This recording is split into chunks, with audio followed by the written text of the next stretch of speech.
तो नमस्कार, आदाब, सत श्री अकाल, राम राम, खम्मा गणी दोस्तों। मैं रजनी स्वागत करती हूँ आपका हमारे चैनल द सक्सेस में। तो दोस्तों आज है 24 जून और कल के 4 इंटरव्यू तो वैसे कल और परसों को मिला के आ गए थे। तो आज हम कल वाला इंटरव्यू देखेंगे। इनका सेकंड पारी में इंटरव्यू था 23 जून को और बोर्ड था इनका रामूरायका सर जी का और 3 से 3:30 बजे तक लगभग आधा घंटे 26 मिनट इनका इंटरव्यू चला। तो बहुत ही शानदार अवधि रही है इनकी। जन्म नाम है मनीष कुमार राय, गृह जिला है इनका राजसमंद और अभी ये पोस्टेड है कनिष्ठ सहायक नगर पालिका देवगढ़ में। और कविता लेखन और फुटबॉल खेलना इनकी हॉबी है। तो इनकी हॉबीज़ है कविता लेखन और फुटबॉल खेलना। तो सबसे पहले तो चेयरमैन सर ने मास्क उतारने के बाद में के लिए मास्क उतारने के लिए बोलने के बाद में उन्होंने पूछा, सबसे पहले इनसे मास्क उतरवाया और फिर उनसे पूछा 10th कहाँ से की, 12th कहाँ से की और फिर कॉलेज कहाँ से की। तबीयत ठीक है बेटा? जी सर बिल्कुल ठीक हूँ। और स्कूल और कॉलेज का नाम व डिस्ट्रिक्ट का उच्चारण भी करें, इनसे ये बोला गया है ना। मतलब स्कूल और कॉलेज के नाम के साथ में इन्होंने अपने डिस्ट्रिक्ट का नाम भी साथ में जोड़ा ताकि पता चल जाए कि ये कहाँ से बिलोंग करते हैं। ठीक है। तो दोस्तों फिर इनसे हॉबी थी इनकी कविता लेखन और फुटबॉल खेलना, है ना।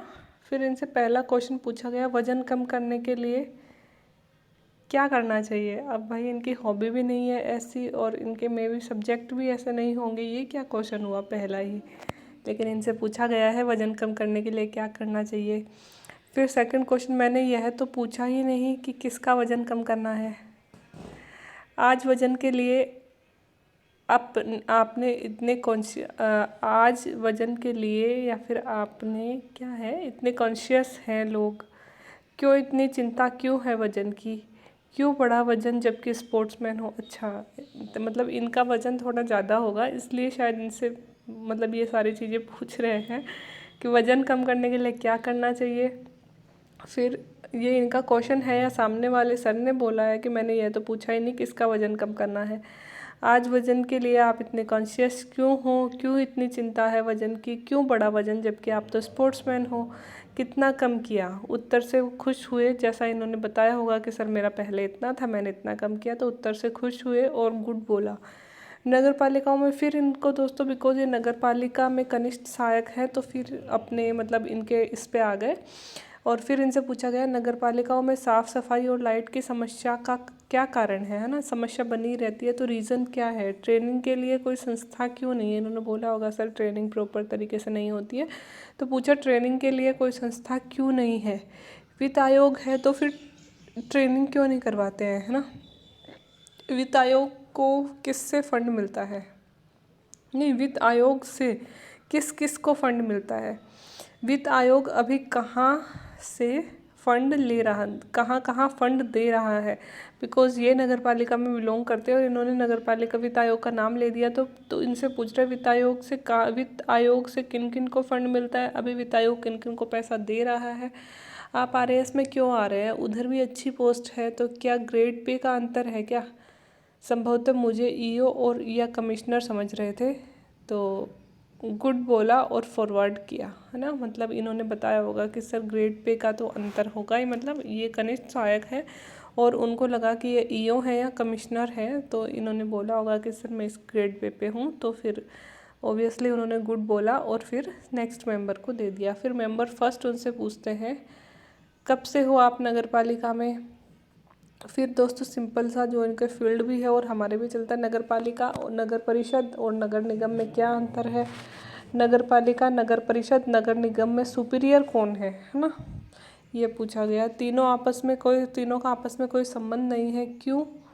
राजस्थान में कितने नगर निगम हैं। एक प्रश्न पालिका में भ्रष्टाचार को लेकर भी था कि नगर पालिकाओं में भ्रष्टाचार क्यों होता है। नगर निगम कौन कौन से हैं, भ्रष्टाचार को लेकर ये तो हो ही गया। फिर इनसे पूछा नगर निगम कौन कौन से, बिकॉज ये दोस्तों इस विभाग में है इसलिए सारे इनसे देखो ये क्वेश्चन आ गए। भरतपुर भी नगर निगम है, आज आप किस नगर निगम में आते हो। फिर इनको गुड बोला और आगे फॉरवर्ड किया। हमें तो बोला ही नहीं इतनी बार गुड, यार इनका तो बड़ा अच्छा इंटरव्यू जा रहा है। एक बार तो बोला था शायद मुझे भी। आपको नगर पालिका की अच्छी जानकारी है, पर ये बताओ कि कमिश्नर और जनप्रतिनिधि में झगड़े क्यों होते हैं। ये दोस्तों हम जयपुर में भी देख रहे हैं, तो ये क्यों होता है। आप यदि जयपुर के कमिश्नर होते तो क्या करते? क्योंकि जयपुर वाला जो अभी मुद्दा हुआ था ना, मैंने आपको समझाया भी था उस टाइम, धारा भी बताई थी कि ये वाले धारा याद रख लेना। तो सेम वही लिखा है कि आप अगर जयपुर कमिश्नर होते तो आप किस तरह से टैकल करते। कर्मचारियों ने हड़ताल कर दी है, सारे शहर की व्यवस्था खराब हुई है, आप कैसे हैंडल करते हो? उन्होंने हैंडल किया और उन्होंने सही हैंडल किया, गुड। मतलब ये भी, इस पे भी उन्होंने, मतलब इन्होंने अच्छा आंसर दिया होगा तो इस पे भी उन्होंने गुड बोला। कर्मचारी तो प्राइवेट फर्म ठेकेदार होते हैं, कैसे कैसे समझते हैं ठेकेदार, कैसे आपकी बात मानेगा? निविदा की शर्तें मनवा सकते हैं, ठेकेदार से कैसे मनवाओगे? आपकी कविता लेखन में रुचि है, इनसे पूछा गया तो इन्होंने बोला होगा हाँ। तो कितनी कविताएं लिखी है आज तक? अपनी लिखी हुई कविताओं की श्रेष्ठ कविता में से किसी की श्रेष्ठ लाइन बताइए। और जब इन्होंने बताई तो फिर से उन्हें गुड बोलकर बोला बहुत अच्छा। आप जिस लय या राग में कविता बोला वह कौन सा राग है, ऐसे पूछा क्या? बहुत अच्छे, इसे जारी रखो। और इन्होंने भी कहा थैंक यू सर। और फिर नेक्स्ट है ना, तो इनसे तो प्रभावित हो गए, इनका इंटरव्यू देख के लग रहा है। क्वेश्चन भी अच्छे हैं इनके। आपने कविता में बोला बंधुआ, आप क्यों, क्या लिखा है, मुझे थोड़ी सी इनकी हैंड राइटिंग समझ में नहीं आ रही। क्यों? क्योंकि डरते हैं हम, तो डरते हैं, क्या सोच या कल्पना रही आपकी? बद्दुआ है क्या? ये बद्दुआ होगा शायद। आपने कविता में बोला बद्दुआ, आप क्यों भी, आई डोंट नो दोस्तों, आप समझ लेना ये क्वेश्चन क्या है, मुझे इनकी लाइन नहीं समझ आ रही है। आज उनका माँ बाप का आशीर्वाद लिया आपने? तो ओबियसली लिया ही होगा। आज कैसे लिया, आप तो यहाँ हो? तो इन्होंने कहा होगा सर आने से पहले फ़ोन पे बात की होगी। तो वेरी गुड बोला गया। और फिर मैं साइंस बैकग्राउंड से हूँ और मेरे इकोनॉमिक्स भी रही है। तो उन्होंने बोला बताओ वर्तमान में सरकार निजीकरण क्यों कर रही है ना, बिकॉज इकोनॉमिक्स भी है इनके। तो ऐसे क्वेश्चन पूछ लिए जाते हैं। ठीक है, पहले वाले और अब के ये जो प्रॉफिट वाले बेच रहे हैं, अच्छा पहले वाले और अब ये प्रॉफिट वाले बेच रहे हैं, तो क्या आप इनके पक्ष में हैं या नहीं? मतलब कई सारी ऐसी चीज़ें हैं ना जो प्रॉफिट में चल रही हैं फिर भी सरकार निजीकरण कर रही है, तो इनके पक्ष में आप हैं या नहीं? आप पक्ष में नहीं हो पा रहे हैं और नाम में ये दो कारण बताओ, मतलब पक्ष में नहीं हो पा रहे हैं, हाँ या ना, दो कारण बताओ। तो इन्होंने कहा होगा क्योंकि बिकॉज सरकार कर रही है तो दोस्तों हमें कहीं ना कहीं पक्ष में ही होना पड़ता है, तो इन्होंने भी पक्ष में ही बोला होगा। तो पक्ष में है तो पक्ष में के कारण बताइए कि क्यों पक्ष में है ना, ये इनसे पूछा गया। तो फिर इन्होंने जब कारण बताए होंगे तो फिर इनको बोला फिर तो लूट मच जाएगी, प्राइवेट वाले ही कस्टमर से लाभ कमाएंगे, है ना। मतलब जो ये आंसर दे रहे हैं उनसे ही क्रॉस क्वेश्चन वो लोग कर रहे हैं, क्या कारण है आपके पक्ष में होने के।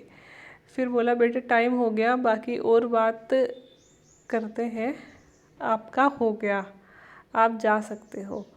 तो इन्होंने बोला थैंक यू सर। फिर सेकंड वाले मेंबर ने भी कहा कि आपका हो गया, गुड। मैंने बोला थैंक यू सर और इन्होंने आपका हो गया। फुटबॉल से कोई प्रश्न नहीं था, ओलंपिक से कुछ नहीं था। इन्होंने शायद हॉबी में इधर तो वैसे कविता लेखन और फुटबॉल खेलना, हाँ फुटबॉल खेलना लिखा है, लेकिन इनसे फुटबॉल से कोई क्वेश्चन नहीं पूछा गया। और हॉबी से मतलब ओलंपिक से, क्योंकि ये फुटबॉल से बिलोंग करते ही नहीं, लगा था ओलंपिक से खेल क्वेश्चन आएगा, वर्ल्ड ओलंपिक होने वाले हैं, बट नहीं पूछा गया। कभी कभी ऐसा होता है। डिस्ट्रिक्ट से भी नहीं पूछा गया, डिस्ट्रिक्ट हिस्ट्री जीके है ना, इनसे भी कुछ नहीं पूछा गया। शायद और टाइम मिलता तो और पूछते। खुश रहिए, मस्त रहिए, मुस्कुराते रहिए और उनसे बात करने में मज़ा आना चाहिए। मुस्कुराते हुए चेहरे उन्हें अच्छे लगते हैं। ये बात इन्होंने बिल्कुल सही कही है। हम जितना ज़्यादा स्ट्रेस्ड और ऐसे सीरियस होकर जाते हैं वो लोग उतना ही कम पसंद करते हैं, क्योंकि वो लोग बहुत खुद भी बहुत लाइट मूड में होते हैं, हंसते रहते हैं, चाय पानी पीते रहते हैं, नाश्ता वाश्ता करते रहते हैं। तो अपन से भी ऐसे ही मतलब वो चाहते हैं कि हम भी ऐसे ही लाइट मूड वाले उनके सामने जाएं। तो ऐसे ही अपन को भी प्रस्तुत होना है बिल्कुल उनके जैसा ही, जैसे हमारे परिवार के ही कोई दादाजी ताऊजी बैठे हैं वैसे ही हमें रिएक्ट करना है। क्योंकि मेरा एक्सपीरियंस भी ऐसा ही रहा है कि हम जितना स्ट्रेस्ड होके जाते हैं ना वो उतना ही ज़्यादा वहाँ लाइट मूड होता है उन लोगों का, ठीक है। तो all the best Manish Kumar Rai ji. I hope कि दुआ करेंगे आपके लिए कि अच्छी रैंक के साथ में आप सिलेक्शन पाओ। और ऑल द बेस्ट गाइज, जिनके आज हैं जिनके कल हैं। और वीडियो अच्छे अगर आपको लग रहे हैं तो like share and subscribe my channel. ऐसे ही वीडियो अगर आप और देखना चाहते हैं तो कमेंट करके बताते रहिएगा और वीडियो देखते रहिएगा। Thank you.